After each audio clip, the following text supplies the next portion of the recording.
we have a Columbina rerun ongoing right now, and naturally the big question is, should you get her? And I feel like in the grand scheme of things, the Moon Goddess is well worth getting, but considering that she is actually rerunning at the tippy tail end of the Not Cry cycle, and Snezhnaya is literally 3 weeks away, less than 3 weeks away actually, that alone is probably the easiest and strongest reason to just skip her entirely. There is a great paradox with Columbina, because on the one hand, she can single-handedly enable all the lunar reactions. So if you are really strapped for primos, but let's say you still want to experience a version of Crystallize that's actually kind of decent, or a version of Electrocharge where you don't have to make an entirely separate fully amped build, well, Columbina alone can actually fulfill that purpose. However, it's clear that outside of very niche circumstances, Columbina's true power does need the relevant 5-star support character for these lunar reactions. We're talking of course about Lauma for Lunar Bloom, Bineffa to some extent for Lunar Charge. She's more of like a DPS and a shield, so not exactly a support per se, but she's an off-fielder. And of course, Linnea for Lunar Crystallize. Lauma in particular is going to make a bit of a difference because she gives red shred and flat damage buffs that make a pretty sizable difference for Lunar Bloom teams. Linnea can kinda be replaced by Illua, especially with high Constellations, but that's only if you're playing some kind of on-field Lunar Crystallized Columbina team, or I guess with Ningguang actually. But she does provide important red shred and off-field DPS, that's what Linnea does. Bineffa, on the other hand, is pretty much only providing her own DPS to the team, but we simply don't have a 4-star Electro Moonstone character, so she tends to effectively be providing the other half of Ascendant Gleam, which is actually quite important for Columbina's teams. I guess you could play as a very weird alternative Hexarray Fischl memes and still get Ascendant Gleam with Ino. I gave it a go on my account and I got a little bit more than 70k DPS, so I guess that's kind of a thing. The way I'd answer the question of whether or not you should get Columbina is, are you a very casual player? Are you free to play, or you just don't have that much to spend, but also you don't really care about clearing higher ends of Abyss and Stygian Onslaught, for example? Then Columbina is probably the character that you should get the most. That way you can actually experience all of these lunar memes anyway. Are you instead a meta nerd, but you're new enough or free to play enough that you don't have the relevant support characters? Then you should probably get them first before you get Columbina, or you should get Columbina now, so long as you know for a fact that you're going to be gunning for the relevant lunar supports in their inevitable reruns. And if you already have the relevant characters, well, Columbina is more just being like an off-field DPS for these teams. She does have some very important supportive capabilities though, but despite being a Hydro character, her primary damage does end up being Electro, Dendro, or Geo, obviously depending on the team. For Lunar Crystallize and Lunar Charge teams, the main thing is that her ult can cause these reactions to sometimes get extra hits, which I personally haven't found that to be too noticeable, but it's a DPS buff, so it just happens like really behind the scenes. It is what it is. The one scenario where I'd highly recommend Columbina is if you already have Neffa and Lauma, specifically Neffa and Lauma, because in that case, you really should get Columbina because her ult can generate Mountain Dews. These are spare dews that can then be used by Neffa and Lauma. It ultimately makes the team so much smoother to play, and you can also use Lauma's whole skill so that you can enjoy her nuke if it actually crits. I would go so far to say that it's actually a bit of a night and day experience having Columbina versus not having Columbina if you are actually going to be a Neffa main. Hello everyone, welcome back. Look, at the end of the day, I have absolutely no regrets getting and triple crowning my Columbina, but that right now makes a lot of sense because we're still in that Not Cry cycle. The big question is going to be whether I'll be playing with Lunar teams a lot during the Snezhnaya cycle. In all likelihood, I probably still will be, but we'll just have to see. That, of course, will conclude how I feel about whether or not you should get Columbina, and I hope that helps. Before we get into the usual things in these kinds of videos, I just want to remind you all to like the video and subscribe to the channel, because as always, your support can help combat the YouTube algorithm. This is the first rerun of Columbina, so let's go through what's new for her since her release. Illua, Zebai, and Linnea are of course the new Lunar Crystallized characters. You don't need Zebai to still have a great time with the reaction. In fact, dare I say, there's more reasons than just DPS memes to actually get Linnea first. Like, I would actually focus on getting her over getting Zebai ever. Obviously, good luck getting your Illua Constellations in the meantime. Nicole is an attack buffer, and she is a team-wide attack buffer, so you could theoretically bring her in your Lunar Charge teams. There is actually a Sandy Columbina team that works and is actually quite alright. And when Snezhnaya drops, Alyosha is going to be a 4-star healer who can give a not insignificant but also not huge team attack percent buff. So he could potentially be useful in Lunar Charge teams, but as of writing this video, I've just received word he used to actually be giving a team attack percent buff, but now it's actually just for the on-fielder, so yeah, maybe he kind of sucks now. We'll just have to see. Speaking of Sandy Columbina, you can also potentially run Odette and Columbina, and you'll actually have a Lunar Charge team that also has Stellar Conduct involved, so you have some options. I'll talk about Sandy Columbina memes a little bit later in this video.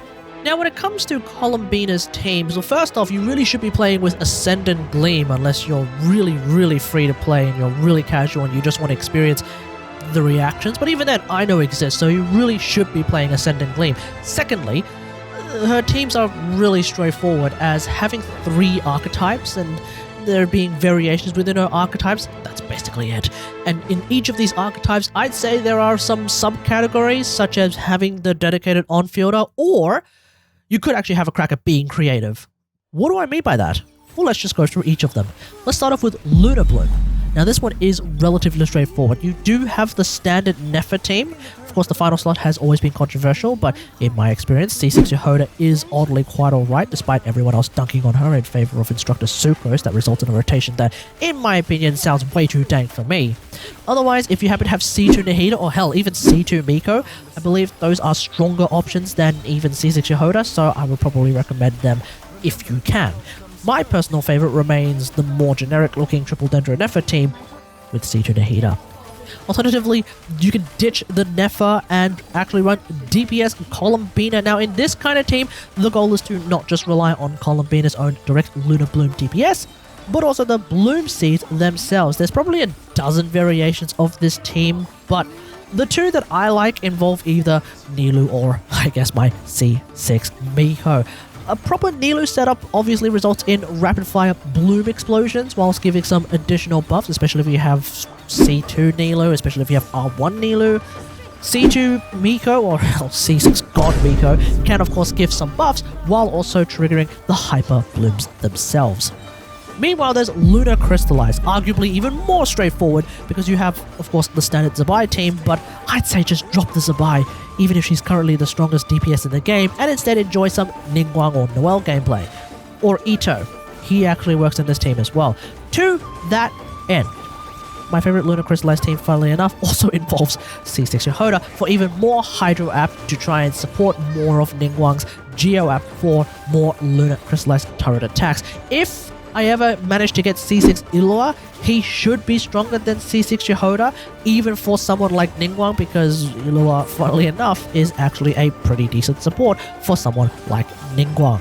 And finally, we have Lunar Charge. Now, this one is going to be a little bit long, so you're going to have to bear with me on this one. You could always have the standard Flynn's team, or you could actually keep the Bineffa core and run another Electro character, who I think is way more interesting to play these days, despite doing less damage than Flynn's in a team like this. I am, of course, talking about Senno or Clorand, or hell, ditch the need for an on-fielder and turn the entire team into a quick swap team with God Miko. Especially if you happen to have a C2 and thus give herself and whoever has to be on field at the time plus 200 EM. My personal favorite is still the Clorand variant. Now I can play this with either Miko or Sucrose, especially with C6 God Miko. My strongest team is naturally a quick swap one with C6 God Miko and Sucrose. But that's not all we can do with Lunar Charge teams. You can instead just bring some Pyro characters and take advantage of the Vape and Overload reactions. You're not going to get as many Vapes as running, let's say, double Hydra, for example, but this is still something that we can play. Thus, we get Lunar OverVape teams. Now, two of my personal favorites is with Daya, although now with God Miko's C2, I'm leaning towards a more classical OverVape team, or with Mawika to create what has been dubbed by me, actually, absolute meta slop.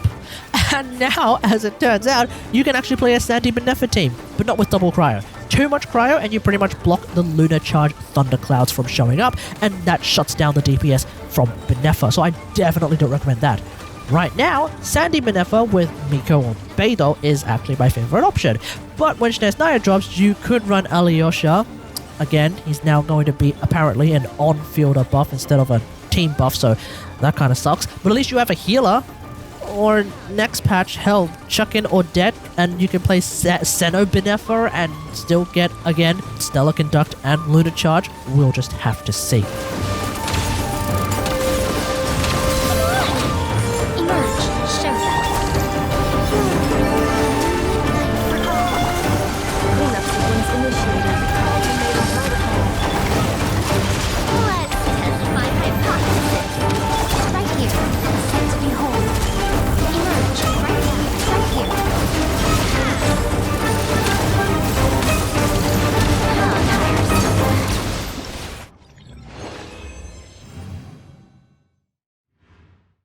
I guess if you're looking for some more versatility, or at least the most versatility out of a character, Bineffa is what I would aim for, actually. Especially later on when the Tsaritsa comes out, we might actually have some really funny teams. We'll just have to see. But I suppose when Rhymegrass were to come out, well, that might actually open up another avenue to consider some versatility with Lauma, and of course DPS Columbina. Building Columbina is a little more nuanced in my opinion. The TC is highly recommend just sticking her with Serenade as the artifact set, and I guess that does make sense. Typically Columbina is not going to be doing the most DPS in the team. Because in my experience, well, Bineffa ends up doing 35% of the team's DPS versus Columbina's 29%. Linnea could do 36% of the team's DPS versus Columbina's 28%. And bear in mind, with Linnea, I'm talking about like level 80 freaking Aqua Simulacra Linnea as opposed to C0R1 Columbina.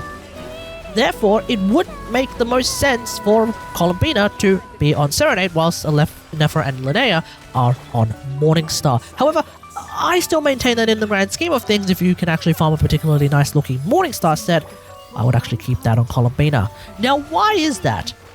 Well, I tend to already have Serenade on someone else in these various Lunar teams, and as always, I'm really lazy when it comes to swapping builds around. I keep Lauma permanently on Serenade despite the TC recommendation of 2-piece EM, because from time to time I'd play something like Aggravate Nefer, and therefore there's no Columbina involved, and Lauma already has some red shred in her kit, so I don't know, I'm not super keen beans for another full EM Deepwood build that I need to farm for her. I tend to keep Yehoda and Illua on Serenade. In this case, both Linnea and Columbina are on Morningstar. I have a particularly busted Serenade build on Bineffa. It's actually a top 0.4% Bineffa build, despite it being a Serenade build, because I have pretty much all good rolls except for like one. So I could actually swap Bineffa to a Morningstar build and Bina to a Serenade build, and I actually get 5% more DPS out of them. So look, by keeping Columbina on Morningstar, yes, I am taking a small L in my Bineffa core. It's just all the agony of having to swap builds around in a game that still doesn't have artifact loadouts, just so I can do 5% more damage on Bineffa specifically. Ugh. I already can clear the content that I care to clear, which is everything right up into Fearless, with Bineffa anyway. Well, against content that doesn't actively go against Bineffa. So I think that's absolutely perfectly fine, and that's why I advocate for Morningstar Columbina as opposed to Serenade. And if you want to play DPS Columbina, the obvious and only choice is actually using the Not-Quite DPS set. This is the only one that's worth using. It's pretty straightforward from there. When it comes to the artifact stats, I'm going to have to change up the way I do these kinds of videos, the structure at least, by a little bit, because we're going to have to first talk about Columbina's signature weapon. In my experience, it's a lot better than people give it credit for, even though you might not necessarily need to get it, but it is got a lot of stat buffs to the point where I feel like it actually will change your artifact build. For starters, this weapon has high crit damage. It also gives some HP in the passive, and triggering lunar reactions or doing direct lunar damage immediately gives her plus 14 energy, as well as giving her some more HP, and the lunar reaction damage gets plus 60 crit damage applied to it. The doing direct lunar damage, by the way, this is why this weapon is also useful in lunar crystallized teams, because Columbina, being a Hydra character, can't actually trigger lunar crystallize. In total, Columbina gets plus 24% HP and a whopping plus 148.2% crit damage to her lunar damage from this weapon, which of course is pretty much all of her damage. Because this weapon already gives so much crit damage, and she has a passive that gives her additional crit rate, and she also ascends with crit rate, when it comes to artifact stats, I found that HP hats tend to be better than crit hats. Now, my Columbina already has 228% crit damage with an HP hat, so her Lunar hits will get another 60% and reach 288% crit damage. With a crit hat, on the other hand, it would actually go up to 325% total. Basically, I feel like this is reaching that crit damage threshold where additional crit damage isn't as strong as it should be. You could just go triple HP, but that feels boring. I personally went for an ER Sand so that I could use her ult more often, but as it turns out, that's actually a slight DPS loss. So it's really just up to you whether you want to actually have more, in my opinion, enjoyment of your Columbina, or if you want to do a bit more DPS. But if you're not using her signature, then crit damage hats are 100% the play. Probably never crit rate hats though, because A, her passive gives her crit rate, and B, she ascends with it as well. So practically, she starts with 40% crit rate before anything else kicks in, and with DPS Columbina, I would be running an HP Sand and Cup, so no matter what, I would stick with a crit damage hat. Speaking of other weapons, I'd say there are maybe 3 other weapons worth considering, with one being particularly niche. Zac Jade has all the stats you'd want in a weapon for someone like Columbina. We give her HP, we give her EM. It also gives crit rate, which does make building her really tricky in that she'll practically have 76.8% crit rate before any artifacts kick in. Definitely off-build Columbina's second strongest weapon though, as long as you don't accidentally overcap the crit rate. Medic Columbina is also pretty good for a craftable option. Now, you do actually get more energy back with this weapon than Sig, so long as you R5 your prototype Amper. The HP substat is also very useful because all of her damage scales off HP. Playing this in a Nepha team does actually alleviate the need for something like Lalma's C1 healing in case you get hit, so there we go. But if you are playing DPS Columbina, it turns out Reliquary of Truth is only about 6% away from her Sig when it comes to DPS, so I guess if by some sheer miracle you accidentally got Nepha's Sig but you don't have Nepha, or you got a spare copy of Nepha's Sig, you could actually use that on Columbina and play DPS Columbina if you don't actually have Columbina's signature. And finally, we have Columbina's Constellations. As always, you don't actually need any of her Constellations to still be able to enjoy her quite a lot. But look, I play her a lot. I actually don't even remember what her cons did off the top of my head. I actually had to look them up. So, you know, I feel like that's kind of how impactful, quote-unquote, her Constellations are. They're strong, but they don't exactly, like, change everything, in my opinion. You know, there's quite a few effects involved in these constellations, so I guess if you want to invest in your moon goddess right now, which is, I guess, fair enough, let's have a look at them. C1 makes it so that her skill immediately does some direct lunar damage, but then on top of that, whenever your Columbina does that direct lunar damage, she will actually give the team some extra effects. The lunar charge plus 6 energy to the on-field could be useful, so long as you're not playing with like C2 Shillin or A. Lunar Bloom's interruption resistance seems useless for Nepha, but I guess it could be very useful for DPS Columbina. And Lunar Crystallize giving a Hydro Shield is kind of useful so long as you're not playing with, like, Noelle. C2 makes her do some more direct Lunar hits, as well as giving her a 40% HP buff, on top of on-fielder buffs that actually scale with Columbina's HP, based on, of course, the element of her own direct Lunar damage. Lunar Charge just basically gives attack, Lunar Bloom gives EM, Lunar Crystallize gives defense, so that's obviously worthless if you are a Ningguang main. C3 is skill level, C5 is ult level. Skill is more important, but at the end of the day, hell, I triple crowned her, so I think they're both equally as useful. C4 gives her plus 4 energy whenever her skill does that direct lunar damage, and the hits get more HP scaling. The Lunar Bloom hits get shafted, but I think the reason is because there's usually more hits involved with them, and on top of that, I think it's supposed to be balanced around Lalma existing. And finally, C6 gives plus 80% crit damage to the elements involved in the lunar reactions triggered inside Columbina's ult. Should also note that each of Columbina's constellations, including the talent level ones, also have something called a lunar damage elevation buff. Now, for all of them except for C6, it's actually 1.5%, and C6 gives another 7%. As far as I understand, this is kind of just like a final DPS multiplier, so there we go. Snezhnaya is just around the corner. That already is a strong enough reason to skip her constellations, but on top of that, my R1 Columbina seems to be more than enough to clear content up until Fearless Stygian Onslaught, and it's reasonably comfortable in my experience, so there we go. That's why I don't really feel like there's any need to go further with her at the present moment, and none of her constellations really change anything in a way that, like, let's say, Lalma's C1, for example, does. I think that'll do it for this video. Columbina remains a really strong character, but she certainly, as you can see in this video, have a lot of caveats. So, look, at the end of the day, it just seems like she was designed to be really versatile in the Nordcry cycle, but if you haven't participated in that, it does become a lot trickier to recommend Columbina for you. But I feel like her kit is actually pretty interesting, and I have been playing her a lot lately, so we'll just have to see whether I maintain her usage rate during Snezhnaya. Let me know if they want all of this in the comments below. How do you feel about the moon goddess Columbina? Let me know in the comments. I went ahead and got her R1, and in the process of getting her R1, I accidentally R2'd Bineffa at the same time, so, well, rather Ineffa at the same time, so, you know, it happens. So I guess let me know in the comments as well how far you went with your Columbina. Otherwise, hope you guys enjoyed. If you like this video, hit that like button, subscribe for more Genshin Impact action, and as always, until next time, I'll see you guys later. Thanks for watching. Bye.